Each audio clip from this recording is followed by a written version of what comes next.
Good morning, everyone, and thank you so much for joining. I hope everyone is healthy and safe, and from whichever part of the world you are joining, please, please feel free to ask questions, as in when any like it comes in your mind in the chat box or in Q&A section, so we can take those questions. And I'm so happy to introduce Dr. Priyanka to you.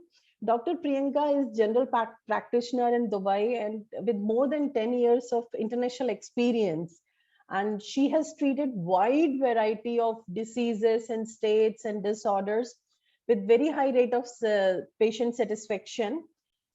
Along with that, she's certified NLP practitioner, certified associate leadership and executive coach, certified life coach, certified organizational development coach, certified for the Neuro-semantics, along with the ACLS. I don't know the full form, and BLS from the Dubai Health Authority. And the most important thing which I like about her is that she's the most vibrant, versatile, and dynamic personality. So I think by seeing her itself, the patient feels good with her big smile. So I'm really glad and thankful to Dr. Priyanka for joining us today and helping us with a lot of questions. I think we have a lot of questions to answer today. So thank you so much, Dr. Priyanka. Thank you so much, Ms. Neetu, that you have given me this chance to actually talk about such an important topic. Though it is a very basic topic, it is something that, just that many of us do not take care of this particular aspect, or we put it on the back burner. And I really hope that this webinar that you have taken so much of efforts to, channel through goes out to people so that we give the right message across. That's right. That's right. I would like to start with one story that a few years back, my father met with accident, and four people were there. My uncle, aunt, my two aunts, one uncle, and my dad was there. And the father was the one who got the most number of injuries, and he could never recover till his last time from those injuries. And I still feel that if he would have gone through annual health checkup regularly, his body would have been much stronger to take that impact, because his body was weak from inside. He couldn't take that impact, and he suffered till the end, and he couldn't walk properly his whole life and all. So I feel that we take things very lightly. We don't realize that keeping ourselves strong from inside, we can't stop accident, but at least if we are strong, we can take that impact in a better way, rather than if we are weak, it's very difficult. So that's the thing. And that I still feel. So whenever I feel that, okay, we should go for regular health checkup, because we can prevent a lot of things. You're very right about this, Neetuji, because now further on, of course, in our webinar, we'll be talking about many things that, because we take these small aspects of life for granted, because we think that we have other goals to achieve, but we don't see this as the stepping stone to go ahead in life, so that this is a pillar of strength that we can keep not only for ourselves, but for everyone else around us. Right. That's true. Very true. So with that, I would request everybody, if you have any questions, please keep asking questions, as in when we reach to that that slide or that point of the time, please feel free to ask question. Are you able to see my screen now? Yes, Neetuji. Yeah, okay. That's wonderful. So we'll start with first, doctor, we would like to understand what is a regular health checkup, and how does it help? Sure. So now, according to the American Medical Association, the regular health checkup is now coined with the term as periodic health checkup or periodic health assessment. Let me give you a brief, or let me walk you through that what actually should be done in a regular health checkup or the periodic health assessment. The doctor is the one, or the healthcare professional is the one who will conduct this periodic health assessment. There are two parts to it. The first slide shows the history taking. And when we see in the history taking, we have, we deal with the personal history, the medical history, and the previous histories of any operations or medical procedures, the past or present diseases in the person, prescribed medications, the family history of the patient, where, if there is any genetic predisposition, any habits like smoking, alcohol, or any recreational substances that the person is taking, and lifestyle, which goes around diet, sleep, and exercises. Now, these are all the questions that your health professional should be asking you so as to gather all this information. The second part of this checkup goes as the general examination, which has two parts in it. So the general examination will have the physical evaluation and laboratory investigations and further advanced screening and diagnostic tests. This will be on the third slide. So what happens in the physical evaluation? When you enter the clinic, we all know you're being made to stand on that weight machine and your height is being taken. Now, why do we do that? We do that to find out the body mass index, to know what is your nutrition level. So what is your nourishment? Are you undernourished, or are you overweight, or are you in the obese side? The other part is you see that the nurse puts a BP apparatus cuff, and that we do that so that we have to evaluate the blood pressure. Now, why blood pressure is seen, whether to see whether it's normal, whether it's high, whether it's low. There are some people whose blood pressure is pretty okay when they are at home, but when they come to the hospitals, they get anxious. We call that the white coat hypertension. So, so that is another factor, that people should be educated about. Next is the doctor should be evaluating your ear, nose, throat. Now, why do we see the ear, nose, throat? To see if there are any growths or any inflammations or any tumors that are seen. You always see us carrying around the stethoscope. Why is that stethoscope used? That is used so that we check if there are any abnormal sounds in your heart, lung, or bowel or abdominal region. And when you check that, whether you have the gross idea that whether the lungs, the heart, and the bowels, they are working fine or no. The other part is the doctor will palpate or check your neck, your groin region, and your underarm region. This is to see whether there are any lymph node enlargements. Now, what is the purpose of seeing the lymph node enlargements? You feel the lymph nodes. In two cases, you will see that if they are tender or they are painful, that means there is some underlying infection, could be some underlying infection. Or if they are hard, or if they are non-tender, or they are like a pebble, there could be an underlying malignancy. So this is the reason that the lymph nodes are palpated.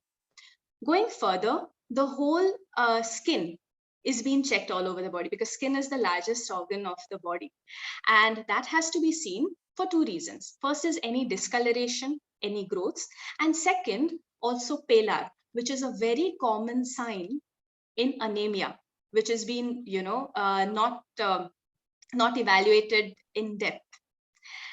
So why do we do all this physical evaluation, history taking? So that we can narrow down a particular body part or a body system where we know that the patient has unfortunately not got those signs or symptoms, has not felt the symptoms, but we are as physicians catching it early on so that we can concentrate on it. Further, the particular lab investigations which I will be talking about will be on for both the genders, the male and the female as of now. That would be, the first is the very simple but very important blood test, that is the CBC. This is the complete blood count. Now, why do we do a complete blood count? It is being done so as to find out what is your hemoglobin, because there are many people who complain of a lot of weakness and fatigue. Right? So the first thing would be anemia that we have to rule out. So the hemoglobin is checked here to see if there are any allergies or any infections that are, underlying infections. The second is the blood sugar. The blood sugar is generally taken in the fasting state, because so as to know whether how is your body metabolizing or digesting the sugar. Right? So as to see if you have any underlying symptoms of hyperglycemia or high sugar or any borderline diabetes. The third is the cholesterol. This is our favorite, because we all love junk food. We all in our lives, of course, enjoy a lot of fried food. So lipid profile is very important.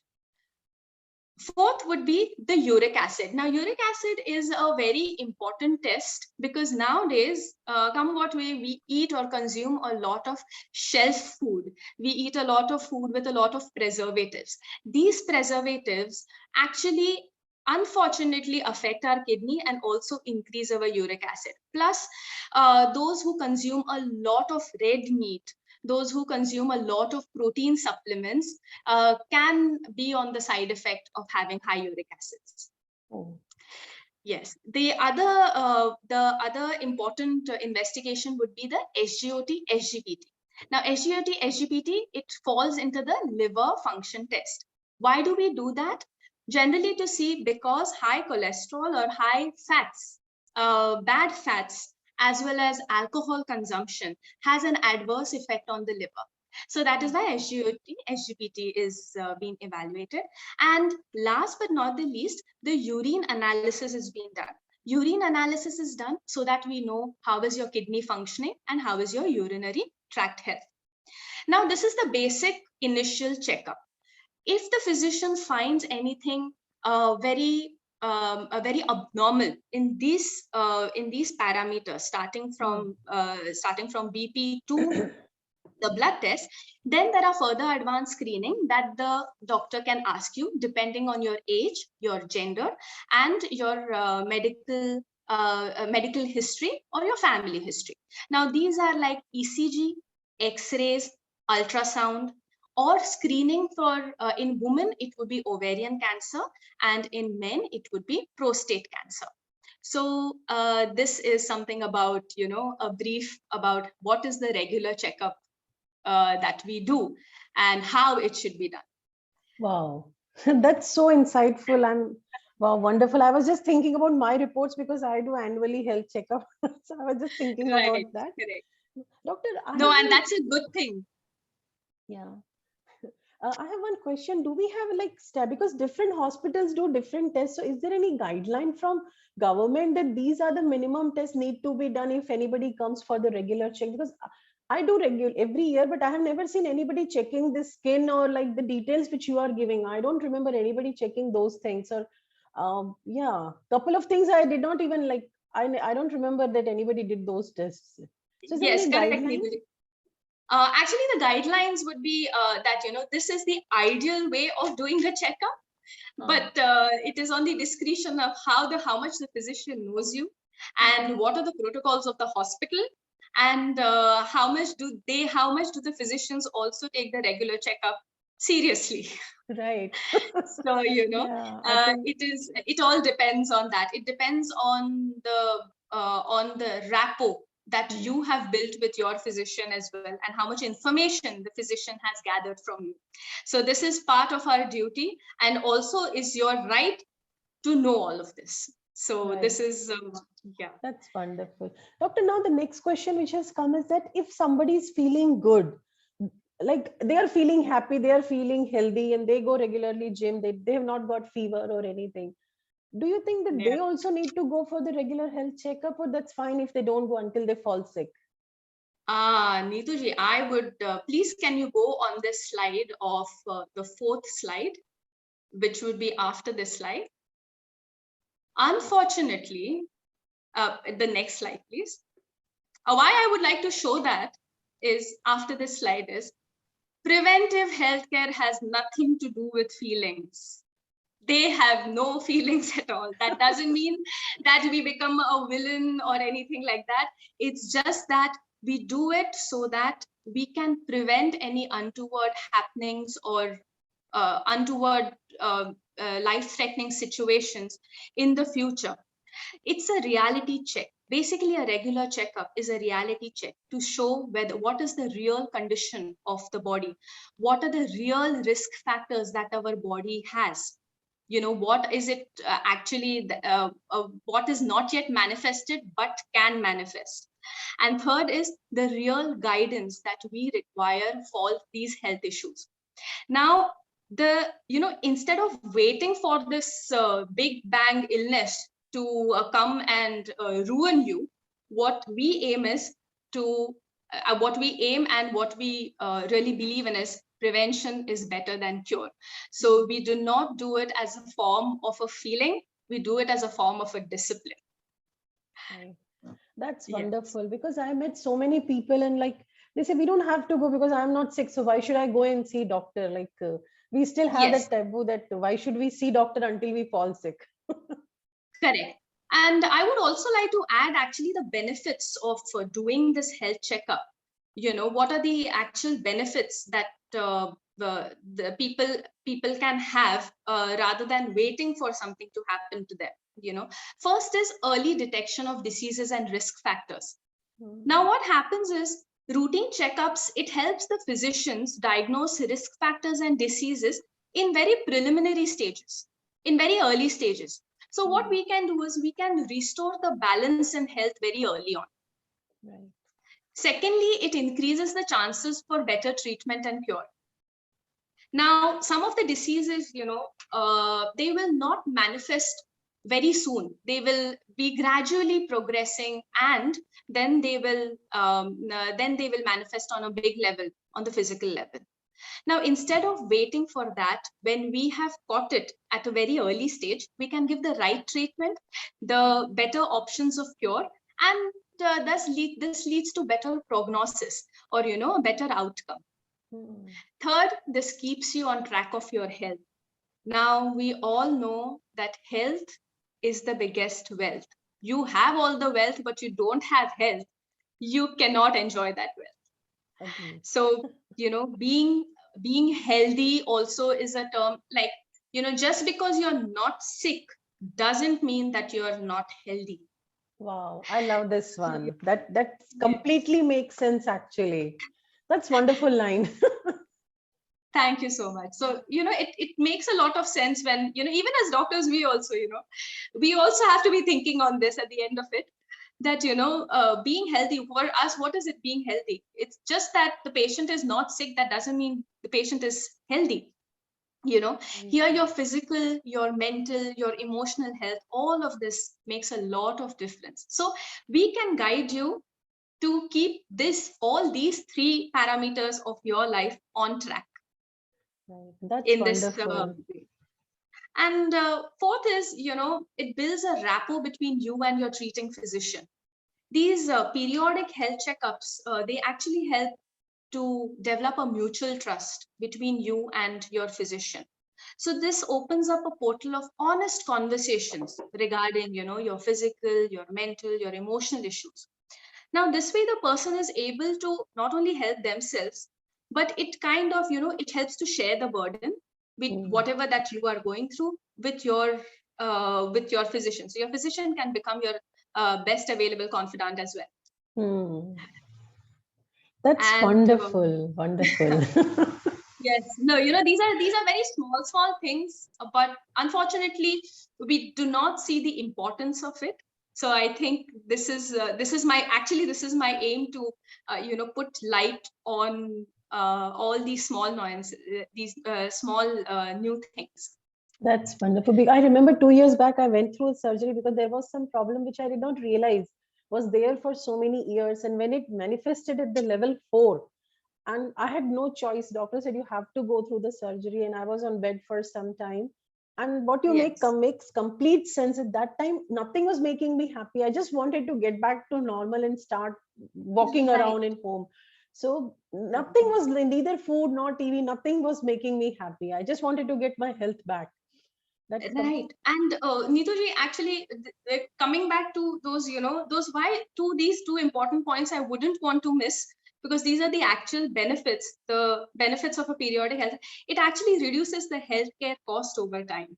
oh, Now, you know, if you look at it, a periodic health assessment is more like this investment.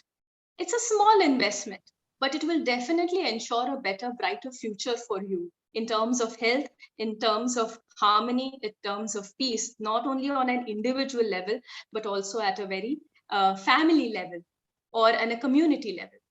So it that helps to boost the lifespan, the well-being, and these 6 benefits, if you keep in mind, I am sure we all will make it a priority to go for a regular health checkups. That's wonderful what you said. I simply love it that it's not the expenditure, it's an investment, and it's investment for ourselves and our family.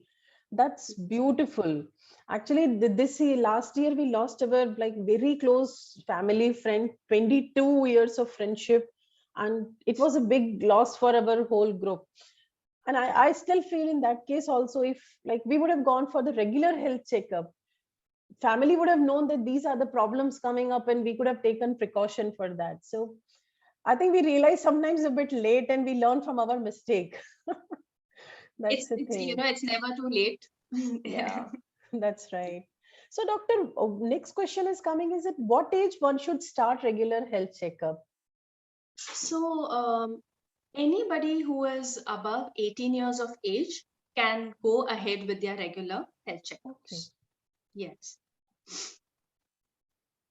above 18, yeah. That's important. And what is the right frequency of doing the health checkup? Yeah. So the frequency, according to the American Medical Association, the age group which falls between 18 to 39 years of age, they should be doing their checkup every 3 to 5 years. Those who are above 40, they should be doing every 1 to 3 years. Okay. And patients who are on medical prescriptions like diabetics, especially I would like to mention for diabetics, if they are if there is uncontrolled diabetes or even controlled, it's always better to do every 3 months. And Okay. for hypertension, those who are suffering from hypertension or cholesterol issues, they should do every 6 months. Okay. So, doctor, as you mentioned that the diabetic, like if somebody has it, they can go every 3 months. So they have to go through the complete list, or there is specific test which they can go through, like for cholesterol specific. Now, yeah, for diabetes, what happens is there is a very important test called HbA1c, or the glycosylated hemoglobin. Now, this particular investigation shows the actual control that you have kept over last 3 months, because our blood keeps changing every 3 months. So that Okay. is the reason. When I say changing, in the sense, whatever is, it is recycled. So it is every 3 months. So that's how we know what is the control that we have on our sugars over 3 months. So HbA1c is an important investigation. Then because most of the diabetics also have cholesterol issues, Hmm. lipid profile, liver function test, because the medications at times do affect the liver enzymes. So to see if the liver is holding up well or no. And also kidney function test, which becomes important, because sugar is something, when there is high sugar, it can harm the kidney, the liver, the heart, and the arteries. Oh, So, and further on, also, I would like to mention that you've asked a very important question, is the evaluation of eyes is very important, the ophthalmic checkup and the nephrology checkup in those patients who are suffering from diabetes for a long time. Now, when I say long time, it would be, when they should start doing all these annual checkups post 5 years down diabetes. hmm. Okay. So yeah, That's very and also, interesting. sorry, and I would also mention that kidney profile, the full profile should be done. Okay. I'm making notes. Full Sure, profile. sure. Because this is very important information, and we, being non-medical people, we don't even realize whatever test hospital says, okay, you go for this, we are happy with that, but we don't realize that other tests are also required. And I think that this is the actual aim of this webinar. That's right, to bring awareness so that we can also ask that, okay, this test is not covered, can we go for this test as well? That's right. Good. Yeah. Yes. So, as you mentioned in the beginning, that there are some specific tests for male and female, and what is the age for that? That what age they should start going for those tests? Right. So now here, when I will be talking, I'll be talking it in terms of very specific checkups that will be age related and gender wise. Now, as you can see, I have put in two pictures here. Of course, Friends is a very iconic image for the youth, though all of us are young always, young at heart, but we have to be practical about age here. So they are basically, they fall into the age group 18 to 39. Now, the population that falls in this, males generally should get themselves screened every 5 years, and females should get themselves screened every 3 to 5 years. Now, what is the specific screening that is to be done? As I had mentioned earlier, the BMI should be checked always. That is the body mass index, which has been calculated with the height and weight. The blood pressure, individual risk assessment regarding sexually transmitted diseases in the risk population. Specifically, a woman falling in the age group of more than 20 years should do a breast examination every 3 years, and a pap smear should be done every 3 years, but only after the first 3 annual checkups. Okay. In this particular age group, the counseling that is recommended is basically first for diet and nutrition, because many of the young women and young men have become diet crazy, trying different diets and all, but they do not understand that every body is different, and every diet that you are going to go through is going to have some, whether it's having a right effect or a wrong effect, that only a regular health checkup can tell you. Second, folic acid supplementation, because this is generally the childbearing age. Alcohol consumption, smoking cessation, the exercises, because many of them are into extreme sports. Protein supplementation, which has again become a kind of, I think that is the new trend to take either this protein supplementation. So do understand this, that these are chemicals also, and they will affect your different organs in the body. So you have to be evaluated on that. And last is contraception, because this is, as I mentioned, this is the childbearing age group. And having education on this is keeps you empowered. Immunization in this particular age group is in tetanus, the tetanus and diphtheria vaccination, they should be given every 10 years. Influenza vaccination, yes. Influenza vaccination and HPV vaccination, the varicella vaccination. Now, varicella vaccination is generally given to that population who has not got infected because of chickenpox prior. And last but not the least is the hepatitis B vaccination. Okay. Doctor, you mentioned that varicella vaccination for people, those who have not got the chickenpox before. So like the children, like they have never got it. So in the childhood, they got the chickenpox, I think some vaccination. So do we need to repeat it when they are 18 plus, or like not required? Yes, because it's a viral vaccination, so it can be repeated. And also, prior giving the vaccination, there are antibody tests that are available. So if you have good number of the immunity is high for this particular disease, then you don't need to take it. If you are priorly, so it would be, if you're priorly infected, you can first take the antibody test.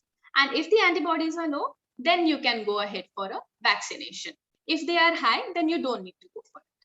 This is particularly for those children who are not infected, who have never got chickenpox. Right. That's very, like, I did not know about all these things. Like we thought that we got in school sometime when I was in grade 3rd or 4th, that time chickenpox vaccination. So no need to even repeat those things. And like tetanus also we got that time. After that, I think I never got it. I did not know that every 10 years we have to take this one. Yeah. So it is recommended basically that, it has been taken every 10 years. Okay. That's very interesting, actually. It's very insightful, because I think this webinar is really helpful to the things which we never think about. Those things are coming out. So it's really wonderful to know. And I think after this webinar, I'll definitely book some appointment for some vaccinations. Sure. So, Neetuji, I'll just come to the second age group. which is again what we're looking at is between the 40 to 65 years of age. And as we see, this is the age where males, they should be screened every 5 years again, and females 3 to 5 years. Now, most of the screening that I have mentioned in the age group of 18 to 39 years can be followed through in this age group as well. But what is more specific, I will be mentioning it here. The screening for colon cancer and diabetic screening should be done in this particular age group. And in women who are between 40 to 49 years, it is optional that they do the mammogram. But from the age group between 50 and above, a mammogram done annually is recommended. Okay. In this particular age group, the counseling and education for women particularly is for hormone replacement therapy, because most of the women will fall into the postmenopausal age. And here also, this is the time where most of the times the heart disease are becoming very prevalent. It's been seen, though now the age group, the age is falling down, but still we consider this age group to be more susceptible to heart disease. So aspirin can be given or can be started, but of course with the consultation of your doctor, and of course if there is any strong family history. And immunization in this particular age group is for influenza, pneumococcal, and hepatitis B vaccination. What is pneumococcal, doctor? I never heard this one. Pneumococcal is actually a pneumococcus. It is a bacteria. And so this particular bacteria it can cause a lot of side effects on the kidney. So basically it is so it is very renoprotective, kidney protective. Okay. That's why we take it. And then, because of the lifestyle, because of impending other factors like diabetes or hypertension, patients do become immunosuppressed, like their immunity decreases. So these are the bacteria that can cause a havoc. So that is why these vaccinations are recommended. Right. Doctor, this leads to another very, I have the curiosity, know that if somebody's BMI level is very high, and what all problems can happen to them because of that, like if obese people are there? Yes. So let us understand that BMI, when is above 29, I was 29.5, the person is obese in the sense. Now, there could be various reasons to this. First is your genetic predisposition. That means if the family constitution itself, like, the father's side, the mother's side, have always been on a little heavier side, this can cause obesity. Second, it could be because of the lifestyle that we generally are, embracing nowadays, that having less sleep, lack of exercise, and the diet. And third is, if there are any metabolic, we call it the metabolic syndrome, that if there are any disturbances in thyroid issues, if there is diabetes, and so these are generally the risk factors for obesity. Now, person who is obese first has to go through a regular checkup to know why is this happening. Is it on a systemic level or no? If it is on a systemic level, then it can be corrected. Meaning, if there is any hormone disturbance, or if there are any other underlying risk factors, it can be corrected. And secondly, once nutrition is being taken care of, once we know that, if it is genetic, or it is cholesterol issue, or it is a thyroid issue, the physician can correct that, as well as guide you regarding your diet, your exercises, what your regimen should be, and how many times should you do this periodic checkup to bring down your weight and to also get fitter in life. So that's how, we can deal with the obesity factor. Right. And also I would like to mention here is, because of what happens is, because when a person becomes goes on the obese side, there are times where mental health also can be disturbed, because it's like, because you have an issue with the body image, it can cause depression. Depression itself can increase stress hormones can again, it can put you into a vicious circle. So Hmm. to break this circle, I would suggest first go and talk to your physician very openly, and be honest about what it is, and then we'll be able to guide you better. That's wonderful. And you explained it so beautifully because you're connecting the whole thing, that how one is feeding other and we are getting into that vicious cycle. That's beautifully explained. And I think many times we don't realize it, that because of our own perception of our body image, or because of the overweight, how it is leading to other problems. I think Yes. that's beautifully explained, and it will definitely help everyone. Now, since you raise a very important question, that the mental health, but I think in the regular health checkup, is there any mental health related thing which we should go like or check? Now, that's a wonderful question, actually. In reality, the physician has to be not only taking care of your physical health, but also has to be guiding you, or should be guiding you rather, on your mental health as well as your emotional health. That is why, as I had mentioned, this is the benefit of actually doing a regular checkup. Because what happens is, when we as a physician see you periodically, Hmm. we can also sense that change in you, whether it's good, whether it's bad, whether something is disturbing. So Hmm. that's how, when this rapport is built, what happens is there is a connect. It opens up the portals of honest conversations. And then when that burden, so when when a certain burden is shared, that is the time we can help you with our knowledge that we have got. And on a mental health issue also, you can find encouragement maybe through your friends or so. But I'm definitely sure, when you see your reports and when you're being told by your doctor that this is it, and if you are your we can motivate you and encourage you to do your best to stay on top of your health goals. So Hmm. that I can assure you, that does this also gives you a confidence, and it will increase your it will help you empower through life. That's wonderful. And this reminds me of one of the doctors, which like my daughter used to see when she was born, Dr. Vishwanathan. Now he's no more. But he was Mhm. pediatric, but he was so wonderful. Like, when my daughter was very small, and once we went, and I was really stressed because of lot of other things, so he just kept his that the prescription pad aside, and he spent almost 1 hour with us, talking to us and counseling us and trying to understand what I'm going through.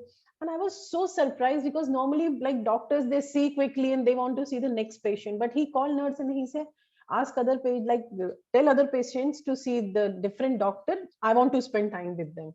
And I was so touched. Now he's no more, but still I remember that 1 hour which he spent with us, because that changed a lot in my life. So it was really like, doctors can make huge difference, not only by subscribing medicines, but um, by making the whole perception change.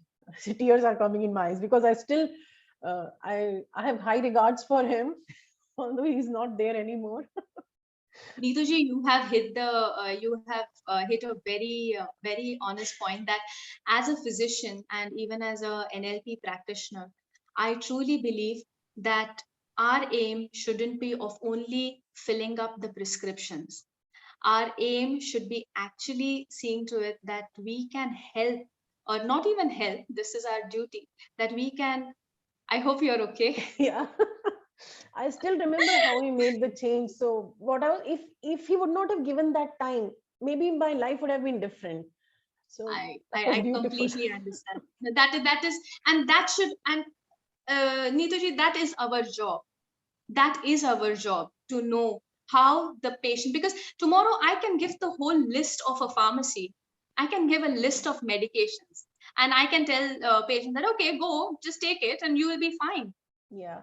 And I know that patient will never come back to me again, because this is not, counseling is a very important part in every doctor's doctor's job. I am not sure, how much it is followed, but as a doctor myself, I see to it, even if I'm prescribing a Panadol, I am telling them why I am doing so. Because when you answer the why, then it is easier to do the necessary action, to take the necessary action. Then it builds a trust on the doctor. And then you are ready to, you don't have to think, then you have to just aim and focus and get things done. Beautiful. And you use that word trust. And I think that even the infants, they can feel it, because I remember whenever Dr. Vishwanathan used to write some medicine, my daughter will be fine within 2 days. But the same medicine, if somebody the doctor has given, for some strange reason, she used to take 15 to 20 days. So I remember maybe like we were sensing the trust, that we had a very strong faith in him, or my daughter was sensing, but it was like a magic. We used to say something is in his hand. The moment he writes some medicine, even if it is same, she gets cured faster than other doctors. I mean, this might be a little contrasting, but being a general physician and as well as being a counseling professional and into NLP also, we understand one thing: whatever we have a placebo effect and the medicine effect. So whatever we give with full trust and whatever the patient takes with full faith, Yeah, will cause cure, will give cure. that's right. So I And think we had a very strong trust in him. So whenever he was giving any medicine, we knew, okay, she'll be fine in 2 days because he has given the medicine. very true. Yeah. And I think the trust is very much required for the, like any kind of treatment. If the trust is not there, it's very difficult. True. That's right. Some more questions are there. Just open it.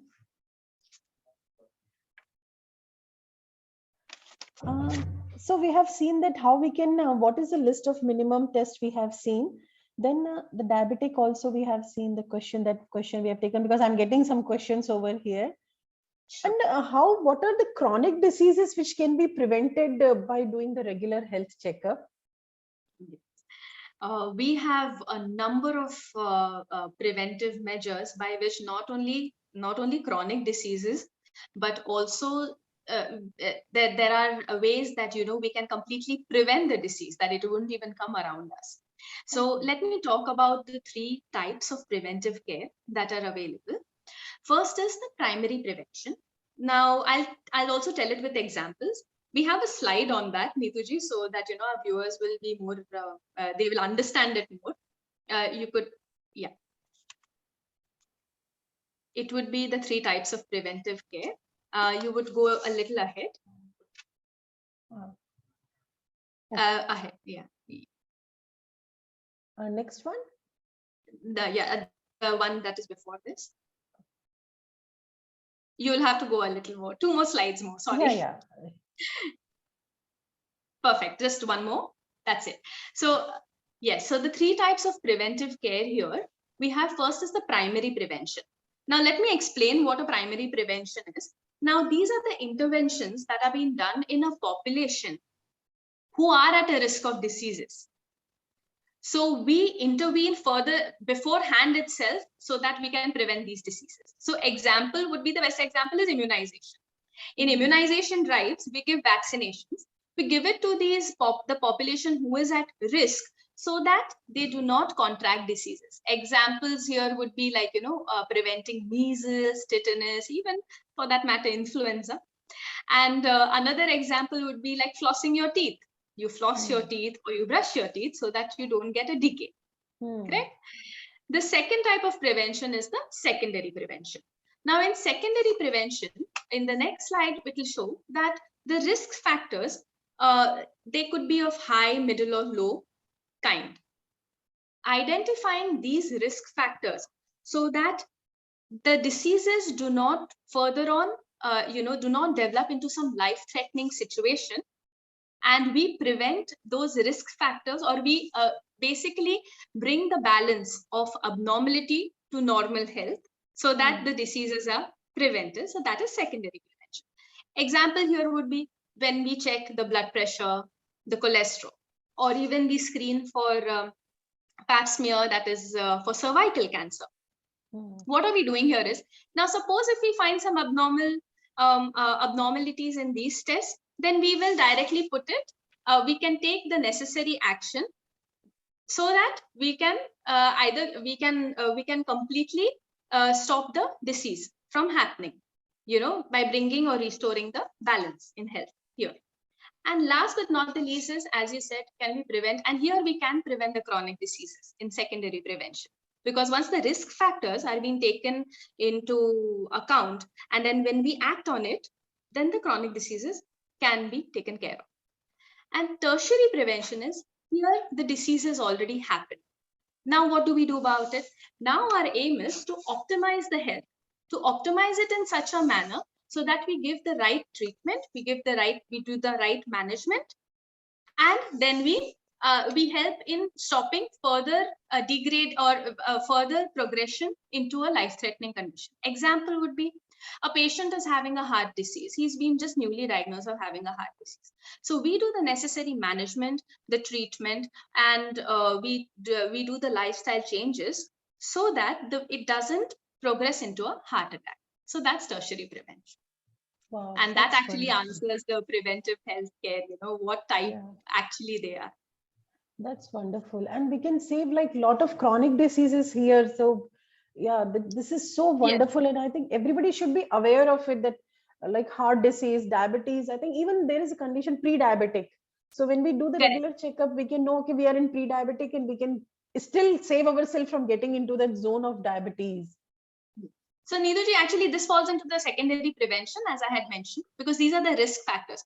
So once you know the risk factors, then now you know that, I am at risk of getting this. So what do? Is you take care of those risk factors, you correct that, and you maintain it in such a manner so that it doesn't progress into a disease. That's wonderful. And I'm so much thankful to you that you gave your time to bring this awareness. I'm very sure it will help everybody. Whosoever, like we have a recording and we'll upload it later on the YouTube. So whosoever will see it, definitely they'll get benefit from this one. Thank you so much, doctor. Would you like to give the one strong takeaway message for our attendees? Surely. My take home message here would definitely be, consider these health checkups as a form of self-care and self-love. And please remember that self-care is not being selfish. It is your right, it is your duty. Because if today we take care of ourselves, if today we take care of our fitness, our lifestyle, if our cups are full, then and then alone can we fill in someone else's cup, which is half. Otherwise, a half cup cannot fill in another half cup, as we all know. And just like we take our car for servicing every time, that, whether it's running smoothly or not running smoothly, or we women, we are very happy to go to the beauty parlor, irrespective of the occasion, if there is an occasion or not. Please, the same way, use this regular health checkup or this periodic health assessment as a way of investment, as a token of love and self-care to yourself, so that you take yourself to know what you are doing to your body and how your body is responding to stress, to other lifestyle, to the lifestyle that you're following. And I'm sure you will not be disappointed. That would be my take-home message. Beautiful message. Beautiful message. And I think it makes complete sense, because we get the time to go to parlor, we get the time to do everything, but we don't think about this thing as like many of us don't think about it as a very serious thing. And I love the way you have put it, that half cup cannot fill another half cup. That's beautiful. Thank you so much. Thank you so much for your time.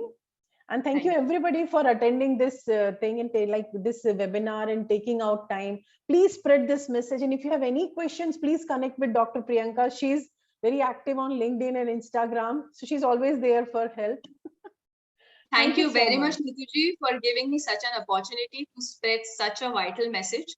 And thank you to all of you who have taken out time on a Sunday in the morning and who have attended this. And I really hope this makes a difference in your lives as well. Thank you so much. Thank you. Thank you. Bye-bye. Bye-bye.